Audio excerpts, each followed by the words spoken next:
Елім дегендер қамын жегендер. Құрметті қазақстандықтар, бүгін ресми түрде 9 маусымда өтетін Қазақстан Республикасының президентінің сайлау науқаны басталғалы жатыр. Біз дәл осы сағатта, осы мезетте баршаңызға үндеу жариялағымыз келіп отыр. Сайлау ең жауапты саяси іс-шара. Сайлау ол халықтың таңдауы. Сайлау ол ертеңгі 5 жылға еліміз қандай жолмен жүреді, қандай бағытта дамиды, соған жауап беретін үлкен сын.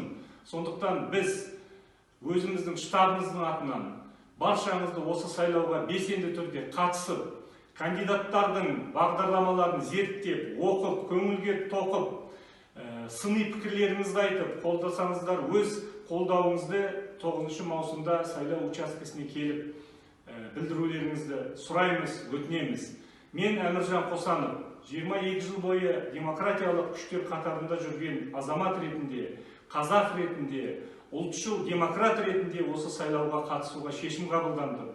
Біздің бағдарламамыз айқын, оның ішінде ең басты құндылық ол адам. Сондықтан да осы сайлауға біз ұлттық және демократиялық принциптерді жалау етіп шығып отырмыз. Оны біз бағдарламаларымызда келесі жолы өздеріңізге жеткіземіз. Ол материалдармен танысасыздар. Менің штабымызда қараңызшы. Сен тұр, мен атайын, жастар. Биыл жастар жылы. Жастар осы